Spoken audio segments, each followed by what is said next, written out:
고린도전서 10장 31절로 11장 1절 말씀 제가 봉독해 드리겠습니다. 그런즉 너희가 먹든지 마시든지 무엇을 하든지 다 하나님의 영광을 위하여 하라.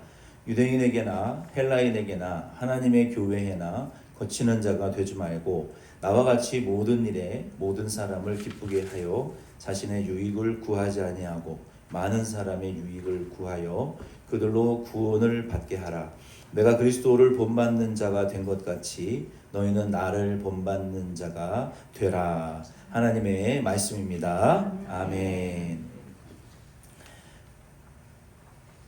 고린도전서 10장 31절로 11장 1절 말씀의 제목은 다 먹고 마시고 다 하라. 단 하나님의 영광이 된다면 이라는 제목으로 말씀의 은혜 나누기를 원합니다. 바울은 고린도 교회의 여러 가지 문제점들에 대해서 1장에서 10장 31절까지의 말씀에 보면은 구체적인 가르침을 주었어요. 그 문제들을 그리고 해결해 나갈 수 있는 이후에 세 가지의 매우 중대한 기준을 바울이 제시했습니다. 다원주의 사회 속에서 이 세속화되어지고 또 다원주의화 되어지는 이 파도에 의해서 교회가 점점 이 힘을 잃어가고 있는 이 시대 속에서 우리 교회도 이 바울의 메시지에 귀를 기울여 볼 수 있기를 바랍니다. 먼저 10장 31절 말씀을 보면은 바울이 고린도 교회를 향해서 첫째로 주신 그 가르침은 하나님의 영광을 위하여 하라입니다. 14절로 22절 고린도전서 10장 14절로 22절 말씀에 보면은 고린도 교회의 문제점들은 한 47가지 정도의 문제점이 있었어요. 큰 덩어리로 나누어 보면은 4가지 정도의 문제라고 우리가 요약할 수가 있습니다. 그 문제들에 대해서 조금 말씀을 드리려고 해요. 첫 번째 문제는 무엇이었냐면은 고린도전서 1장 1절로 4장 21절까지의 말씀에 보면은 고린도 교회 안에는 그 교회의 리더십, 사역자와 성도의 갈등이 있었어요. 두 번째는 5장부터 6장 말씀에 보면은 고린도 교회 안에는 도덕적인 문제들이 많이 있었어요. 세 번째는 7장 말씀에 보면은 특히 결혼에 관한 문제가 있었어요. 결혼. 네 번째로는 8장 1절에서 10장 30절 말씀에 보면은 다원주의 세상 속에서 교회가 세속화되어지는 문제들이 있었어요. 그래서 이러한 굵직굵직한 문제들이 고린도 교회 안에 있었습니다. 그래서 이 문제들을 이렇게 좀 분석을 해보니까 총 47가지 정도의 문제가 고린도 교회 안에 1장에서 10장에 드러나더라고요. 그러니까 얼마나 시끄러운 교회였어요. 그렇죠? 고린도 교회에는요 12가지의 은사가 다 나타났어요. 이러한 문제들 가운데 바울이 이 모든 47가지 정도 되는 문제들에 대해서 고린도전서 10장 23절 말씀에 보면은 이렇게 평가를 했어요. 제가 읽어드리겠습니다. 그 수많은 47가지에 가까운 문제들을 요 한 절로 다 바울이 쫙 정리를 해버린 거예요. 제가 읽어드리겠습니다. 모든 것이 가하나 한번 따라해보세요. 모든 것이 가하나 모든 것이 가하나 모든 것이 유익한 것이 아니요 모든 것이 유익한 것이 아니요 모든 것이 가하나 모든 것이 가하나 모든 것이 덕을 세우는 것은 아니니. 모든 것이 덕을 세우는 것이 아니니. 첫 번째 판단의 기준은 오늘 제목과 마찬가지로 하나님의 영광을 위하여. 그러니까 바울이 첫 번째 우리가 유익이 되고 덕을 세우는, 우리가 결혼을 해도 이혼을 해도 먹어도 마실 거 다 잡수세요. 자, 여러분의 자유예요. 다 드세요. 다 잡수실 수 있어요. 하나님의 영광이 된다면. 근데 하나님의 영광이 되지 않으면 아무것도 드시면 안 돼요. 그리고 하라는 거예요. 뭐든지 하라는 거예요. 하고 싶은 대로 사고 살라는 거예요. 뭐든지 하라는 거예요. 그러나 하나님의 영광이 되면 이라는 조건을 잊어서는 안 되는 거예요. 많은 분들은 그렇게 말하면 뒤에 문장은 싹 빼요. Eat, drink, and do everything만 기억을 해요. 근데 우리 그리스도인들은 as long as it is for the glory of God을 잊어버리면 안 되는 거예요. 아멘이십니까? 아멘. 앞에 것만 목사님이 오늘 집에 가서 엄마, 여보, 와이프야, 내 자녀들, 부모님 오늘 목사님이 엄청난 말씀을 하셨어. 무슨 말씀? 아니 아무거나 다 먹고 모든 거 다 해도 된대. 이렇게만 말하면 저는 이단되는 거예요. 뒷문장이 더 중요한 거예요. 뒷문장이 as long as it is for the glory of God 이게 중요한 거예요. 앞에만 가지고 기억하지 마시고 뒷문장을 여러분 꼭 전체를 기억하시길 바랍니다. 다 잡수시고 마시시고 하고 싶은 대로 하고 사세요. 그러나 as long as it is for the glory of God 하나님의 영광이 된다면 다 하지만 그렇지 않으면 다 하시면 안 되는 거예요. 아멘이십니까? 하세요. 그러나 하나님의 영광을 위해서. 그래서 바울이 이 기준을 가지고 말씀을 했는데 그 첫 번째 판단의 근거는 하나님의 영광을 위하여야 된다라는 거예요. 이 영광이라는 단어는 헬라어의 말씀의 발음이 독사예요. 독사. 따라해 봅시다. 광채, 명성, 영광. 예, 그러니까 하나님의 영광이라는 것은 그 하나님의 우리는 지금 하나님을 볼 수가 없잖아요. 태양을 보면 눈이 멀듯이 그 빛 하나님의 그 태양에서 흘러 넘쳐 나오는 그 광채, 그 하나님의 그 명성을 영광이다라고 성경은 표현하고 있어요. 그래서 31절 말씀대로 우리의 삶은 먹는 것, 마시는 것, 행동하는 것, 이 세 부류로 다 표현할 수가 있습니다. 우리가 먹어도 마셔도 무슨 행동을 해도 하나님의 그 영광의 광채를 잘 이렇게 보여주는 먹는 마심, 행동이라는 것은 그 인생을 잘 사는 사람이란 말이에요. 근데 우리가 먹으면 먹을수록 마시면 마실수록 행동하고 말할수록 하나님의 영광을 자꾸 가리고 그 하나님의 영광의 빛을 더럽게 하고 하나님의 영광과 명성에 먹칠을 하는 먹는 행위, 마시는 행위, 내 언행이 그렇게 되어진다면 그런 분은 잘 사는 인생이라고 할 수는 없을 거예요. 바울은 이러한 한 가지 예를 고린도 교회를 향해서 성만찬과 우상의 제물로 그 예를 들었습니다. 여러분 우리가 먹고 마시는 것으로 분류를 기준을 정한다면 성만찬도 먹고 마시는 거예요. 그렇죠? 먹는 행위잖아요. 안 그렇습니까? 성만찬도 우리가 예수님의 떡과 잔을 기념해서 먹는 거잖아요. 마시는 거잖아요. 근데 먹는 마시는 부류로 분류를 한다면 우상의 제물도 먹고 마시는 거예요. 이 예를 지금 바울이 들고 있는 거예요. 14절부터 10장 고린도전서 10장 14절부터 30절 말씀까지 그리스도인이 그 14절로 30절 말씀에 보면은 성만찬에 참여한다라고 바울이 말했어요. 참여한다라는 말씀의 그 원어의 의미는요 이런 의미가 있어요. 신과의 가장 깊은 코이노니아. 그 헬라어 원어의 의미에는 참여한다라는 의미의 동사에는 인간과 신의 가장 친밀한 교제, 코이노니아, 그리고 하나됨이라는 의미가 있어요.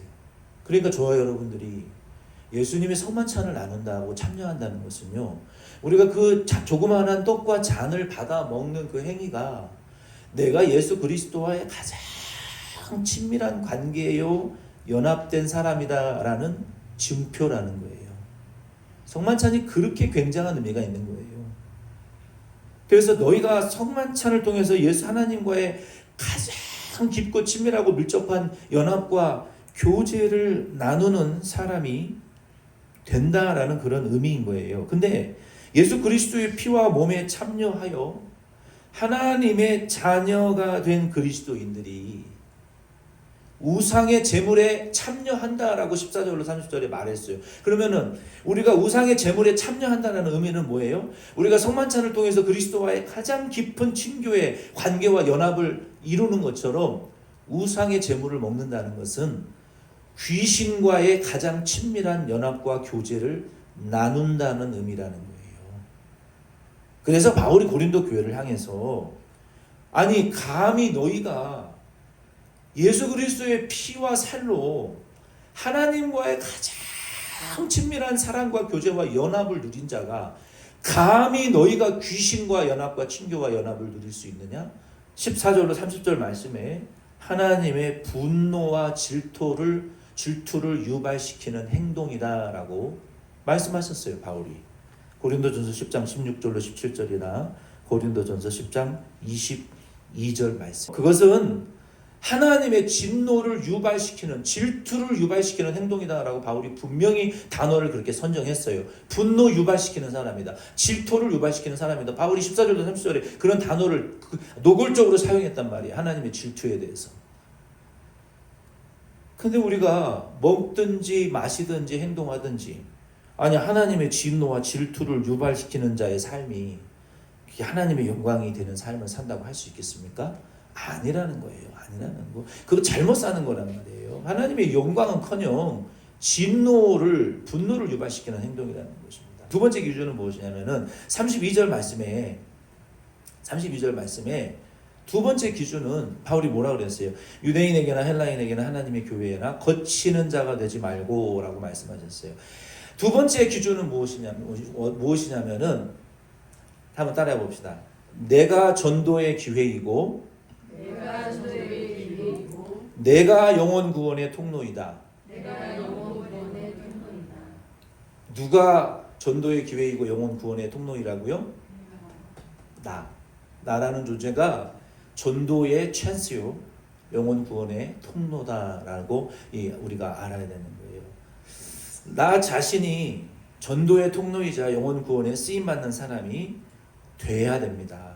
23절로 고린도전서 본문 32절과 23절로 30절 앞절 말씀해 보면은 바울이 특히 그리스도인들이요 얼마나 중요한 존재인지를 우리에게 말씀했어요. 저와 여러분이 전도와 영혼 구원에 얼마나 중대한 샘플이요 통로인지를 우리에게 말씀하셨어요. 23절로 30절 말씀해 보면은 그리스도인들이 절대로 하지 말아야 될 일이 있어요. 그것이 무엇이냐면은 나 때문에 다른 사람이 걸려 넘어지게 만드는 장애물이 되어서는 안 된다라고 강조했어요.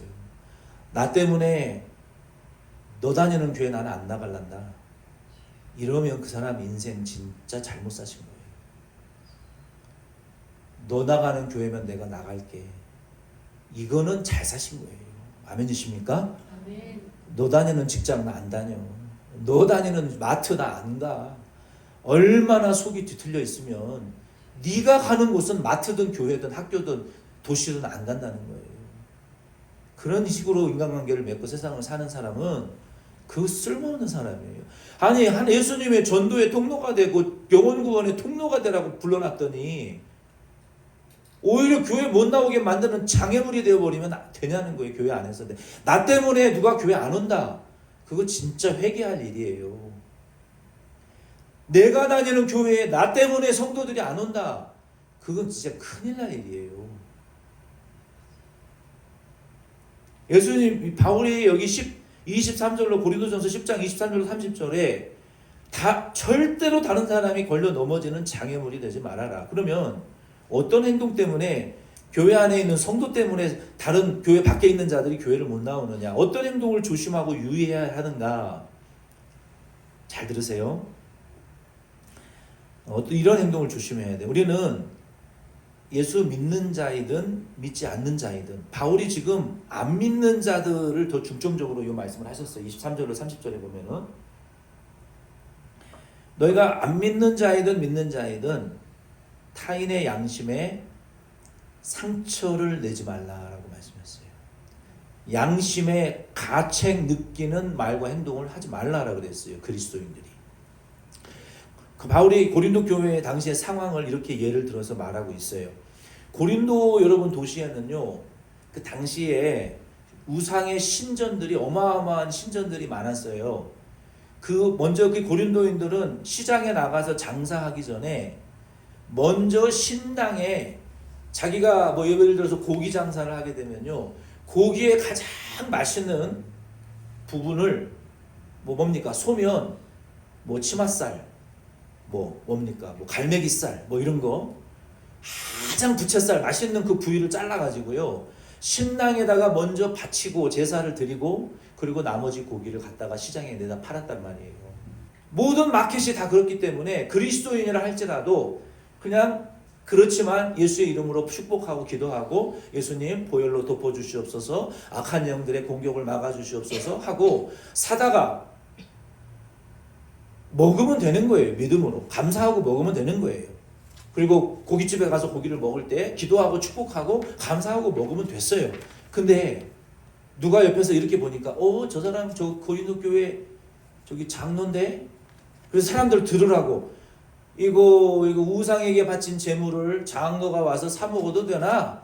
이렇게 말을 하면은요, 먹는 것을 당장 중단하라는 거예요. 숟가락 내려놓으라는 거예요. 왜 내려놔야 되는 거예요? 왜? 자 보세요. 그 사람이 장로가 우상에게 바친 고기를, 그리스도인들이 우상의 제단에 바친 고기를 먹어도 되나라는 말을 하기 전까지는 나는 믿음으로 기도하고 먹었으니까 감사하고 먹었으니까 됐죠. 오케이. 근데 옆에 사람들이 이 사람 장로인데 우상에게 바친 재물을 그리스도인이 먹어도 됩니까? 라고 공개적으로 말을 해서 거기 식당 사장도 듣고 식당에 앉아있는 불신자들도 들고 다른 사람들도 다 들었어요. 이 사람이 그리스도인이요 장로라는 것이 밝혀졌어요.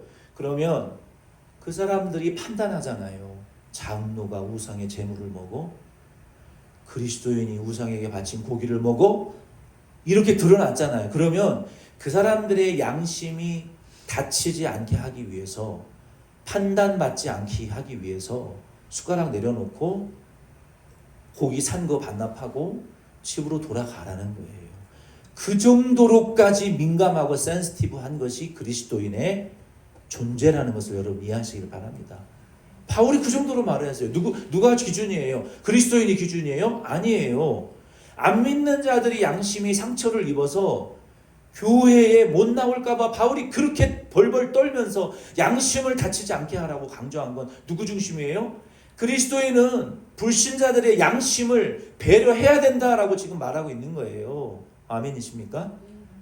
그러니까 여러분이 마트에 가셨든지 식당에 가셔서든지 직장에 가셔서든지 나라는 존재가 다른 사람의 영혼을 지옥 보낼 수도 있는 마음의 문을 닫아서 예수 못 믿게 하고 선입견과 편견을 갖게 해서 양심의 문을 닫아버려서 지옥 가게 할 수 있는 존재라는 것을 여러분 아셔야 돼요.